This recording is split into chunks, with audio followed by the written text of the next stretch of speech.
So the reason my First Man review is going up a little late is because I really wanted to wait and see what the audience would think of this movie, what the overall consensus would be.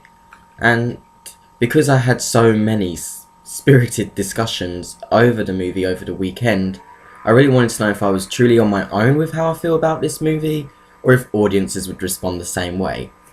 And turns out they did, because audiences were about as enthusiastic as First Man as I was. It didn't even manage to reach its industry projections of 20 million, it only grossed 16.5 and only a B+ cinema score. And I've seen a lot of people defending the B+ cinema score, saying, oh well, it's not that bad, it's just off of an A. But what other movies that got a B+ cinema score include Suicide Squad, Transformers 2 and 5, and 50 Shades Darker and 50 Shades Freed. So if you're gonna defend First Man's cinema score, you also have to defend theirs. So I think I caught quite a few people out with that. But I do want to make one thing clear about this movie. I don't dislike this movie. In fact, in many aspects, it's a very good movie, and it's very technically impressive. But the problems I have with it are so big in terms of how much they affect my enjoyment of the movie, and the fact that they could have very easily been fixed with, I think, a better producer, that it really did hinder my enjoyment of the movie and does hinder my overall view of the movie. And that's not to say that there's nothing I like about the movie. First Man has some absolutely breathtaking moments, particularly in its third act. Obviously this isn't a spoiler, we know he goes to the moon, but the way they managed to film the moon sequences, and even the launch sequences, I thought they were the best sequences of the film. They really dialed up the tension, and the sound design was particularly good in it. It reminded me of the tension that was kind of in Whiplash quite a bit. But unfortunately, those moments are too far and few between in a nearly 2.5 hour long movie. And a lot of this movie is literally just dialogue. And that would have been fine if the dialogue was actually interesting. Instead, the entire movie actually paints Neil Armstrong to be a bit of an arsehole. I mean, this movie does not let us in on a single thing he is ever thinking throughout the movie, nor really his wife or anyone else except his co-pilots. In fact, it's a big problem that, considering this is a Neil Armstrong biopic, I actually cared more about the co-pilots than I did Neil Armstrong himself. And I think that's to the fault of not just Ryan Gosling, but also Damien Chazelle and his script.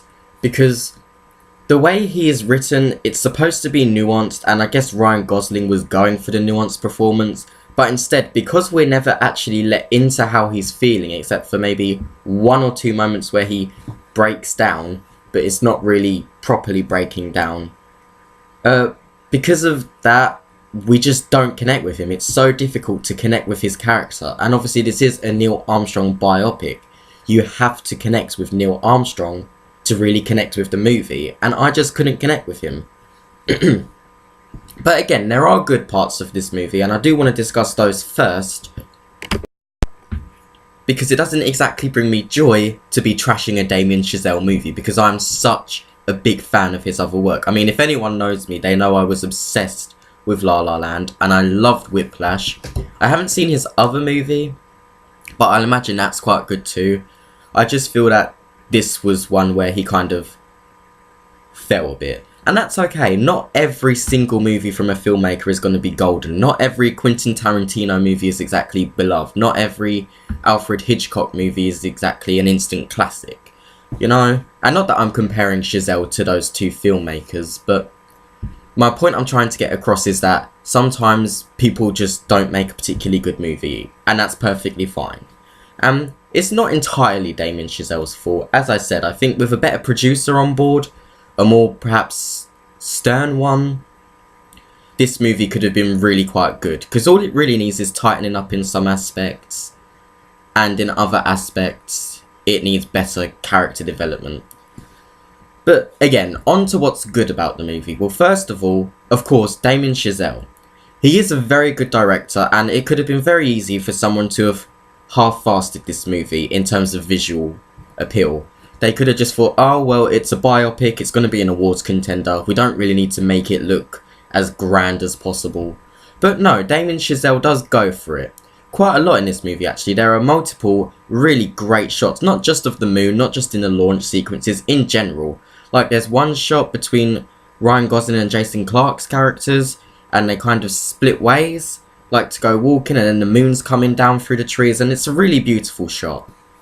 And his presence is never lost in the movie. Sometimes it can be easy for a director's presence to kind of disappear from the movie because you're so engrossed in either the performances or the dialogue that you don't really ever remember their presence. That was an issue I had with something like Spider-Man Homecoming, which is that I never really felt the presence of a director there.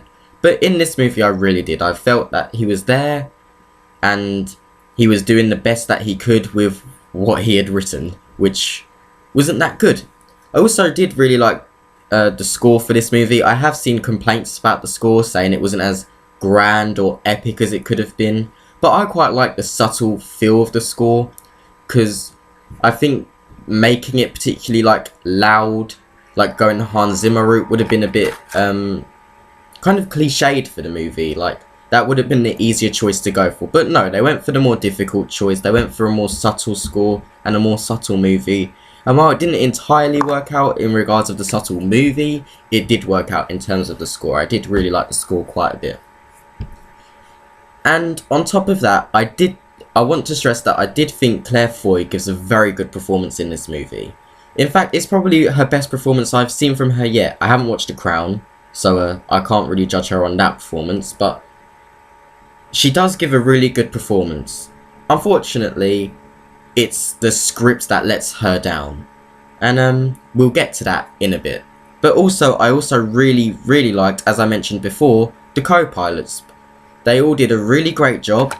I cared about all of them equally, and I cared about what happened to them equally. So they all did a really good job, especially Jason Clarke. I don't even like Jason Clarke. He normally annoys me in movies, but no, in this one, I thought he did a really solid job. Unfortunately, that's about all the good stuff I can say about this movie. So before I mentioned, Claire Foy gives a great performance, but the script lets her down. That doesn't just go for her, that goes for not only every female character in the movie, but the majority of the characters in this movie. There is little to no actual development in this movie. There's little to no actual arcs in this movie. Everyone's kind of sealed off. We don't really get to find out what's happening inside any of their heads, particularly Neil Armstrong's, at any point in this movie. And I just don't think Chazelle had the talent to pull that off in a way that didn't make it just feel like it was lazy writing. Whereas a lot of this writing did feel lazy. I hate to say it, but it did. And I have a very big problem, and this is something I've had very spirited discussions with other people over, but I've had a very big problem with the way female characters were written and portrayed in this movie. They are all just stereotypical housewives who never talk about anything but their husbands, and that's all they care about. And I understand that this isn't a movie about them. This isn't Hidden Figures, right? This is a movie about Neil Armstrong. Of course, people are going to be talking about Neil Armstrong. But there are moments in the movie where the two wives of Ryan Gosling and Jason Clarke's character are talking to each other. And it was there where we could have had opportunity to give them something else to talk about other than their husband. Like, even if they were just talking about the work they were doing, even if they were just talking about their other interests. But no, that's basically all they ever talk about. And I've heard lots of people say, well, it's a Neil Armstrong movie, that is probably all they talked about, whatever. But I refuse to believe, for the amount of time that they were living there, that they never talked about anything other than their husbands. And I think it's particularly disappointing that the female characters are written like this, because we are coming off of some absolutely amazing female characters in film right now. You know, we've got Wonder Woman, even Unsane this year. We've had The Crown, which I haven't seen, but they've got amazing female characters. Beauty and the Beast, I, Tonya, Molly's Game, and this year, you know, we have The Favourite and Widows. So this movie just kind of feels like it's years behind. And obviously I know it is set years behind, but so was Wonder Woman. That was set in World War One. That still felt like it could meet the modern day requirements for a female representation in movies. that's my rant about the female characters done. As for Neil Armstrong, I've said that he's often blocked off throughout the movie, and that is Damien Chazelle and Ryan Gosling's fault, but I also don't think it was intentional. I think they were trying, as I said, to go for a very nuanced feel, a nuanced performance, probably to help get that Oscar, but it just did not work. It just really didn't work, and in fact, Neil Armstrong actually came out as a complete arsehole by the end of the film. Like, and so did Claire Foy, by the way. I was very annoyed with her character at the end of the movie. I'm not going to get into it because it does kind of verge into a spoiler territory. But I was very annoyed with both of their characters, quite frankly, on the movie.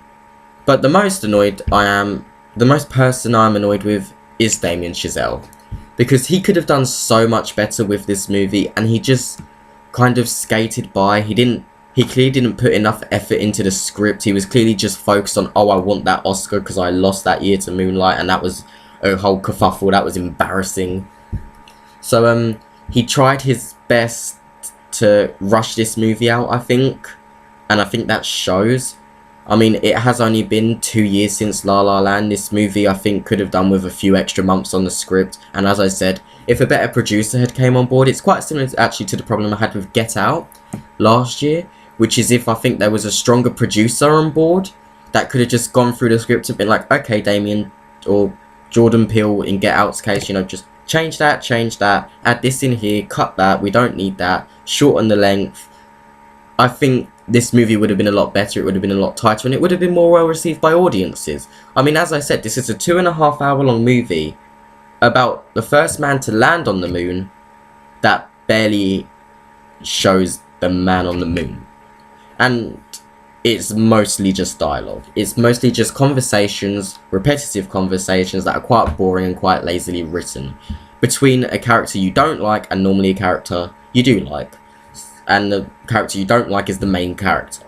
So it really just bogged the movie down. It did not help. And Damien Chazelle, I think, is a very talented director. But I don't think, at the moment, he is a very talented writer. And I know he wrote La La Land and Whiplash, but those are movies that specialise in jazz. Those are movies that specialise in music. This is a movie that doesn't have anything to do with any of that. And as a consequence, I almost feel like it was slightly out of his comfort zone to be writing this. And that's a shame, because I was actually really looking forward to this movie. Now, the other thing I'm going to get to is, of course, the flag controversy. They don't show the American flag being planted on the moon. Whatever. That didn't bother me. What bothered me was that as a consequence of not doing that, they didn't really have any political stuff in the movie. And I'm not asking for like a political hit piece, but the movie never really showcases why it was so important for the US to beat Russia to the moon. And I think if they had really gone for that aspect and the flag planting, it would have made the flag planting almost necessary in the movie, but also it would have made it have a lot more depth to it, and also it would have made the movie itself feel a lot more complex and have a lot more depth and more layers to it. Whereas they touch on it a little, but they never really explain why it was so important for them to beat Russia. They never really explain the stakes that were there, because essentially this was control of space. This was who got there first. It was also almost like a bit of a dick measuring contest, but it was really important, particularly in that era. And it felt odd to gloss over it, especially because I expect more from Damien Chazelle from his other two movies. That's why I was disappointed by the lack of that in this movie. I thought that he was really going to go for it, and I spent the entire third act of this movie as well going, come on, you pull it through, bring it home. And he just didn't. He didn't get there. And as I said, that's okay. And I do think Damien Chazelle did a good job directing this movie. And I do think even Ryan Gosling, he did a good performance. He was doing the best he could with the material he was given and probably the notes he was given to be subtle. But unfortunately, it didn't click with any of them. That was just a bad route to go down. So yeah, that's my review of First Man. As for my overall ratings, I rate movies on a see it in cinemas, see it on streaming, or skip it. system and then a number system. As for the how to see it, I'd say if you're a film fan, you've probably either already seen this movie or are going to see this movie, and I do recommend that you see this movie just so you've seen it. I mean, it's an awards contender. I don't think it's going to win any awards, perhaps in technical departments, but I don't see it winning anything in the main categories. But it's worth to see just so that you've seen it, so that you can have your own input on it, because this film is actually quite divisive. Though it has a good Rotten Tomatoes score, a good critics score, the audience score is about 3% off of being rotten, and I have also had quite a few people agree with me that they don't like First Man either. So it's one of those movies that I think you should just see to see where you land on it. Ironically, no pun intended. And there are, as I said, there are breathtaking moments in this movie. There are really great moments in this movie. But other than that, if you're not that big into film, if you're not like someone who has to go and see every single awards contender, I'd say wait for streaming or just completely skip it and just YouTube the good bits, because I honestly feel bad to send people into this movie that aren't that into film and have to sit through 2.5 hours of a movie just for about 15 minutes of the good parts of the movie. And out of 10, I give this movie about it was originally a 6, but I'm going to give it a 5.5 out of 10. It has its moments, it's well directed, it looks very good, the sound design is excellent, but unfortunately, as I said, the problems that I have with this movie bog it down so much that it really does hinder my opinion and enjoyment of First Man. So those are my thoughts on First Man. What are your thoughts? Did you like it? Let me know down below, and don't forget to subscribe.